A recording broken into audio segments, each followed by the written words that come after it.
जैसा कि हम सभी जानते हैं, हमारा सौरमंडल ब्रह्मांड की उन अनोखी जगहों में से एक है जहां ग्रह, चांद, उल्कापिंड, धूमकेतु और अनगिनत रहस्य लगातार घूमते रहते हैं। लेकिन क्या आपने कभी सोचा है कि हर ग्रह के अंदर क्या राज छुपे हैं? आज के इस सफर में हम आपसे किसी किताब या नासा रिपोर्ट की भाषा में नहीं, बल्कि सरल और साफ शब्दों में पूरा सौरमंडल घुमाने वाले हैं। तैयार हो जाइए, क्योंकि यह सफर आपको उन जगहों तक ले जाएगा जहां शायद इंसानी कल्पना भी नहीं पहुंच पाती। हम अपनी यात्रा शुरू करते हैं सूरज से, जो सिर्फ एक तारा नहीं बल्कि हमारे पूरे सौरमंडल की धड़कन है। सूरज के अंदर तापमान लाखों डिग्री तक जाता है और इसकी ग्रेविटी इतनी जबरदस्त है कि पूरा सौरमंडल उसकी उंगलियों पर नाचता है। अगर सूरज एक सेकंड के लिए भी चमकना बंद कर दे तो धरती कुछ ही दिनों में बर्फ का गोला बन जाएगी। सूरज का ये अग्नि नृत्य ही है जो ग्रहों को जिंदगी देता है। लेकिन इसी सूरज के सबसे पास मौजूद है बुध ग्रह। बुध छोटा है, तेज है और बेहद खतरनाक भी। दिन में तापमान 430 सेल्सियस तक और रात को -180 सेल्सियस तक चला जाता है। यानी उसके ऊपर खड़े होकर एक तरफ हाथ जलने जैसा लगेगा और दूसरी तरफ बर्फ जमने लगेगी। बुध पर कोई वातावरण नहीं है, हवा नहीं है और कोई मौसम नहीं है। यह सौरमंडल का एक जली हुई चट्टान जैसा ग्रह है। लेकिन जैसे ही हम बुध से आगे बढ़ते हैं, सामने आता है शुक्र ग्रह, जिसे कई लोग धरती का जुड़वां कहते हैं, पर असल में यह सौरमंडल का सबसे जहरीला ग्रह है। शुक्र पर तापमान 470 सेल्सियस तक है, जो किसी भी धातु को पिघला देने के लिए काफी है। यहाँ सल्फ्यूरिक एसिड की बारिश होती है और बादल इतने घने हैं कि सूरज की रोशनी का एक छोटा सा हिस्सा भी इसकी सतह तक नहीं पहुंचता। शुक्र एक उल्टा घूमने वाला ग्रह है। सौरमंडल में यही एक ग्रह है जो बाकी सभी ग्रहों के उलट दिशा में घूमता है। अगर कभी इंसान ने शुक्र पर कदम रखा तो शायद वो सिर्फ कुछ मिनटों में ही वाष्प बन जाएगा। अब हम पहुंचते हैं अपने सबसे प्यारे और घर जैसे ग्रह धरती पर। पृथ्वी सिर्फ एक ग्रह नहीं बल्कि प्रकृति का एक चमत्कार है। यहाँ पानी है, हवा है, मौसम है और एक स्थिर तापमान है। यही वो चीजें हैं जो इस नीले ग्रह को जीवन देने का काम करती है। धरती का चुंबकीय क्षेत्र हमें घातक अंतरिक्ष किरणों से बचाता है। बिना इस मैग्नेटिक शील्ड के सूरज की खतरनाक किरणें कुछ ही दिनों में हमारे वातावरण को उड़ा सकती थी। धरती का चांद भी अद्भुत है।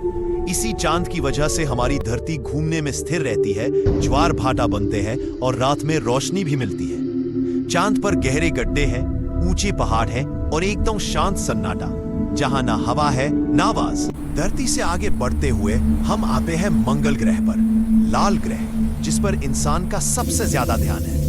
मंगल पर पुराने नदी झीलों के निशान मिले हैं, जिसकी वजह से वैज्ञानिक मानते हैं कि वहां कभी पानी बहा करता था।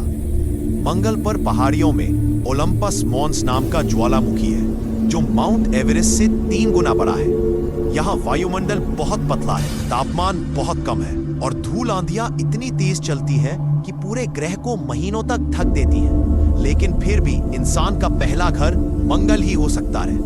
अब हम पहुंचते रहे सौरमंडल के सबसे बड़े ग्रह बृहस्पति पर। यह इतना विशाल है कि इसमें पूरे 1300 पृथ्वियां समा सकती हैं। बृहस्पति गैस का बना हुआ दानव ग्रह है और इसकी सतह असल में सतह नहीं है। यह सिर्फ गैस और बादलों का समुद्र है। उसके प्रसिद्ध ग्रेट रेड स्पॉट में एक ऐसा तूफान चल रहा है जो कम से कम 300 साल से बंद नहीं हुआ। बृहस्पति के चांद भी बहुत अद्भुत है। आयो, यूरोपा, गैनीमेड, हर चांद अपने आप में एक अलग दुनिया है। यूरोपा की बर्फीली सतह के नीचे एक विशाल पानी का महासागर है, जहां जीवन होने की संभावना है।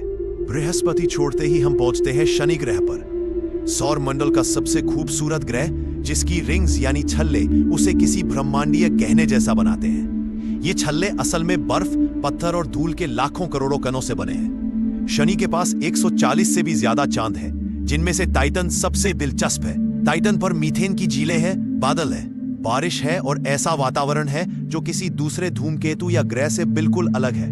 वैज्ञानिक मानते हैं कि टाइटन पर जीवन के शुरुआती स्वरूप हो सकते हैं, उनके जैसी जो पृथ्वी पर अरबों साल पहले मौजूद थे।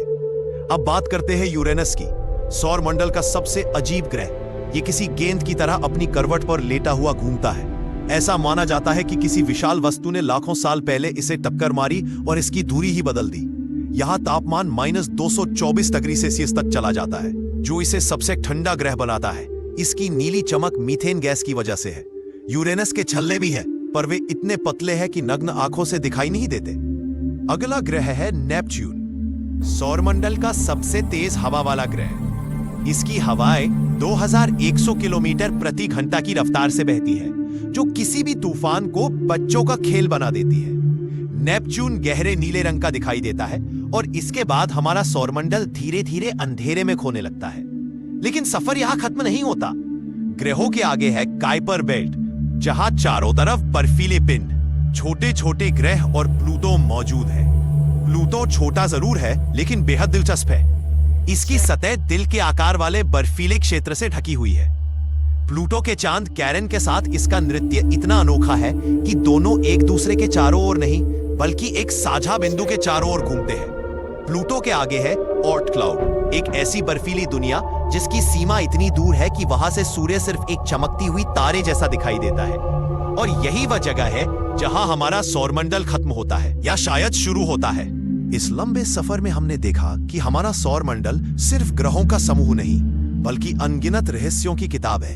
हर ग्रह, हर चांद, हर कण ब्रह्मांड की एक नई कहानी लिखता है। इंसान अभी तक सिर्फ शुरुआत तक पहुंचा है। आने वाले दशकों में हम मंगल पर कदम रखेंगे, यूरोपा के महासागरों में ड्रोन भेजेंगे, टाइटन की मीथेन झीलों को छुएंगे और शायद एक दिन सौरमंडल से बाहर निकलकर किसी और सितारे की दुनिया में पहुंच जाएंगे। ये सफर खत्म नहीं हुआ, ये तो अभी शुरू हुआ है। बने रहिए चैनल पर, आगे की यात्रा जल्दी ही करेंगे। वीडियो पसंद आया हो तो लाइक और चैनल को सब्सक्राइब करना ना भूलें।